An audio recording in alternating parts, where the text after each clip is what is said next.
Mes chers compatriotes, Togolaises et Togolais, chers amis du Togo, mesdames, messieurs, plus qu'une simple tradition, cette fin d'année m'offre l'occasion de m'adresser à toi, vaillant peuple togolais, dans ses différentes composantes, et spécialement aux femmes, socle de la nation, et à notre jeunesse, avenir de la nation, de même qu'aux partenaires de notre pays. Dans quelques jours, les rideaux vont tomber définitivement sur la bouleversante année 2020.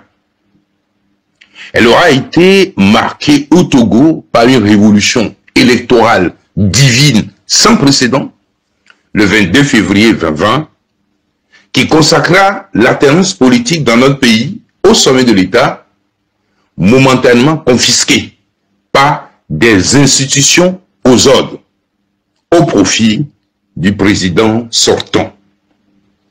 Redoutant des débordements de colère suite à ce énième hold-up, la pandémie au coronavirus sera instrumentalisée pour empêcher toute manifestation publique dans la journée, avec le coup-feu à la tombée de la nuit, pour contraindre la population à être recluse au domicile, afin d'éloigner le sceptre de toute manifestation spontanée. Toutes ces manœuvres grotesques ne visent qu'un seul objectif: conserver le pouvoir en violation du choix souverain du peuple togolais, mettant fin à plus de 50 ans de dictature militaro-clanique. Mes chers compatriotes, Togolaises et Togolais, chers amis du Togo, mesdames, messieurs, quelqu'un qui prétend avoir gagné une élection place-t-il son challenger en raison surveillé par un état de siège dès la prise de connaissance des résultats réels le soir même du scrutin, et ce, pendant plus de 2 mois, en vandalisant son domicile et en brutalisant la maisonnée, sans épargner femmes et enfants, soumis à des scènes obscènes, insoutenables et inhumaines, en présence du chef de famille?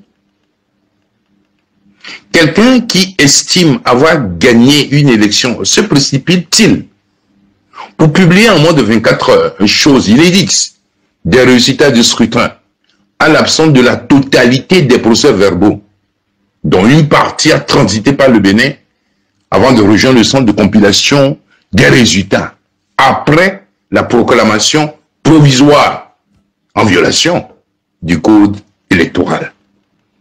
Le procès verbal de certification n'a été signé que le 25 février 2020 et antidaté à la date du 23 février 2020.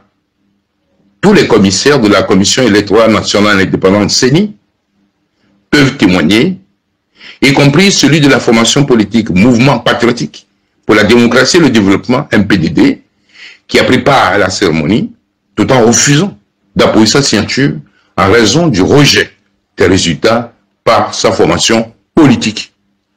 Quelqu'un est sûr d'avoir gagné du moins une élection. Refuse-t-il le décompte des voix? Bureau de vote par bureau de vote. Alors que cette disposition avait été convenue lors des travaux préparatoires du scrutin, comme exigé à bon droit, sans succès par le département américain.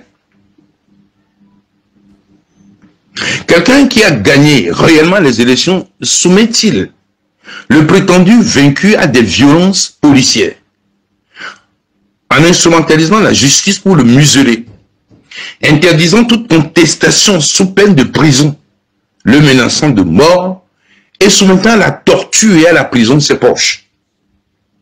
Quelqu'un qui a gagné une élection s'auto-congratule-t-il en imitant les signatures des partenaires, à défaut d'une reconnaissance de sa victoire apocryphe par les forces politiques et celles de la société civile en activité sur le territoire national?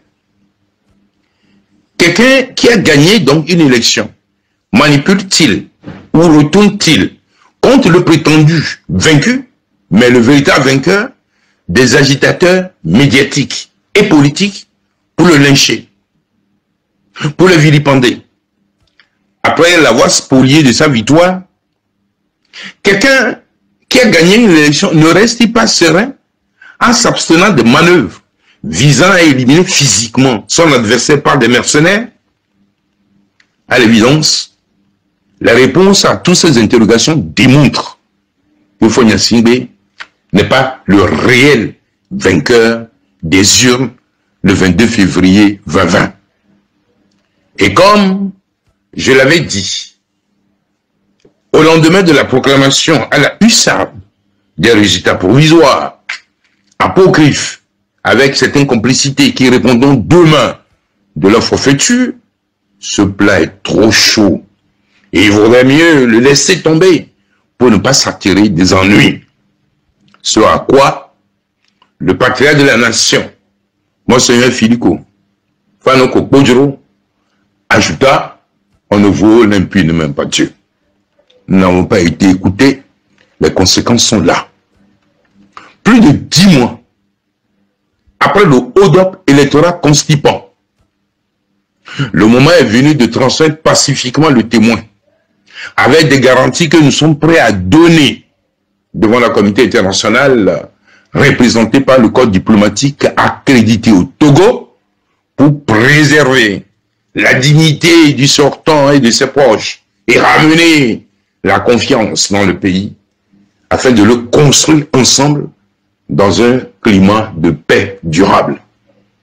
Il est temps de tourner la page et d'embrasser l'aurore du jour qui pointe à l'horizon après plusieurs décennies de ténèbres qui ont sacrifié plusieurs générations et abandonné des centaines de milliers de jeunes au bas-côté de la route du développement.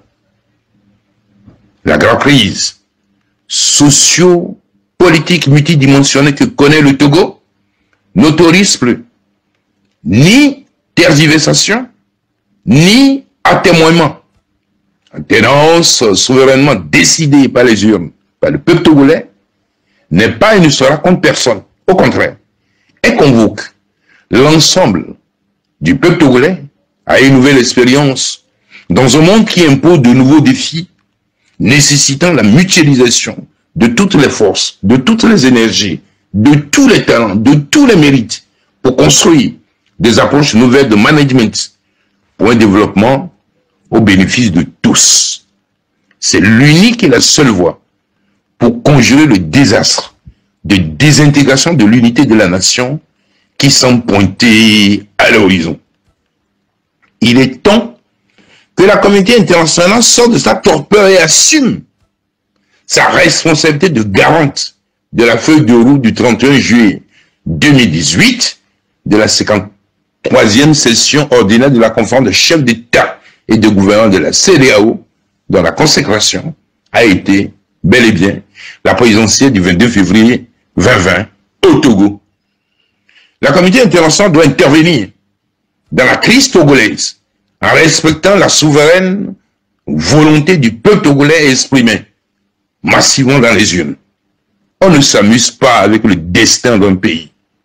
On ne gouverne pas un peuple par la force des intimidations, l'achat de conscience, en raison de son droit inaliénable à l'autodétermination et au libre choix de ses dirigeants. Tant que le peuple ne se reconnaît pas dans ses dirigeants, tôt ou tard, ni les armes, ni la justice instrumentalisée, ni la corruption ne peuvent arrêter ces éruptions volcaniques inattendues. Je le dis et je le répète à l'envi, la CENI, la Cour constitutionnelle et les émissaires de la CEDEAO et de l'Union africaine ont manqué à leur devoir d'impartialité et ont fait preuve d'un déficit criard d'éthique qui les décrédibilise tous. La situation actuelle de tension politique au Togo et la responsabilité du charnier électoral incombe pleinement au pouvoir sortant. Ce qui aujourd'hui, dans l'opposition républicaine, exige des preuves avant de soutenir les revendications légitimes du peuple togolais à travers la DMK, oublie certainement que Dans la nuit du 4 au 5 mars 2010, c'est moi, Agbeome Koudjo, candidat de la formation politique, organisation pour bâtir dans l'Union un Togo solidaire au but, à l'élection présidentielle du 4 mars 2010, qui est proclamé vainqueur à 3 heures du matin. Le candidat de l'UFC et du FRAC, sans exiger de lui la moindre preuve, sans aucune négociation préalable de quelque nature que ce soit, et il est soutenu 4 années durant dans la revendication de sa victoire au nom de l'intérêt supérieur de la nation. Je n'évoquerai pas ici les représailles que j'ai subies à l'époque. Que le temps passe vite et oblitère notre mémoire collective. Quant aux autres leaders qui manœuvrent ouvertement ou discrètement pour se donner bonne conscience par des arguments dormis debout, pour laisser le peuple togolais à son propre sort, eux seuls savent leur motivation profonde. Ils doivent se rappeler que des années durant, ils nous ont transmis les valeurs de travail bien fait, les valeurs de probité morale et d'honnêteté, comme étant indispensables à la paix et au progrès de toute société, car, disait-il, science sans conscience n'est que ruine de l'âme. Le choix du peuple est sacré et non négociable, et toute autre posture est un soutien manifeste à la dictature et au statu quo. Mes chers compatriotes togolais et togolais, chers amis du Togo, mesdames, messieurs, le moment est venu pour Monseigneur Nicodème Bariga et son émissaire, le révérend Père Étienne Amouzou, de dire, par la grâce de Dieu, au peuple togolais, le contenu de l'ordre du jour retenu pour la rencontre officielle avortée avec le pouvoir sortant. On ne peut pas garder à la sacristie la vérité qui libère le peuple de Dieu de la servitude et de l'indicible souffrance. Je ne suis pas le seul à l'avoir écouté. Il y a Monseigneur Philippe Fanoko Kodjo et les membres du conseil des sages de la DMK, de même que l'assistant personnel du prélat. Fort, dit-il, reconnaît sa défaite et voulait conclure un marché avec la DMK pour se maintenir au sommet de l'État. Nous étions le 20 avril 2020. L'attaque de ma résidence, la nuit du 20 avril, suivie de mon enlèvement avec une violence inouïe, le 21 avril dernier, par la soldatesque, mit fin à cette perspective. Je ne reviendrai pas non plus ici sur la rencontre avec les 2 premiers émissaires qui, par veulerie et couardise, ont tenté de semer des doutes dans les esprits. Tous affirmèrent la bérésina de Fogna Singbe au scrutin du 22 février 2020. La justice divine rétribuera chacun selon son mérite.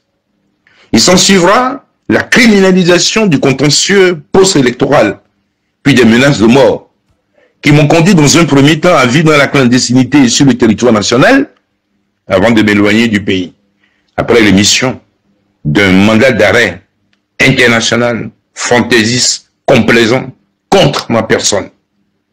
Fogna Singbe ne peut plus s'autoriser à endosser un triple coup d'État, comme ce fut le début donc de son magistère. Coup d'État électoral, coup d'État militaire, coup d'État judiciaire, en refusant de renoncer à ce 4e mandat qui a été massivement rejeté par le peuple togolais. À l'instar des autres pays de la planète Terre, notre pays, le Togo, a été confronté à des bouleversements majeurs cette année 2020 que nous devons intégrer dans l'appréciation de la situation pour progresser et baliser l'avenir pour les générations futures. Je demande donc à l'élite politique et à la société civile de savoir raison garder, pour qu'ensemble nous œuvrions pour la construction d'un nouveau modèle de société qui participe à l'épanouissement et au bonheur du peuple togolais. Il en va de notre responsabilité individuelle, collective et historique. La situation actuelle de notre pays commande que nous puissions aller dans les semaines qui arrivent vers des assises intertogolaises de réconciliation nationale et de refondation de la République par une transition inclusive à laquelle je m'engage, comme relevé dans l'offre politique de la DMK, structurée autour du stratégique transition constituante refondation. C'est le seul chemin pour éviter des lendemains difficiles pour notre pays. Bonne heureuse année 2021 et joyeuse fête à tous. Et soyons tous dans l'espérance de la promesse divine. Dieu bénisse le Togo et chacun de ses enfants. Vive la République, vive le Togo.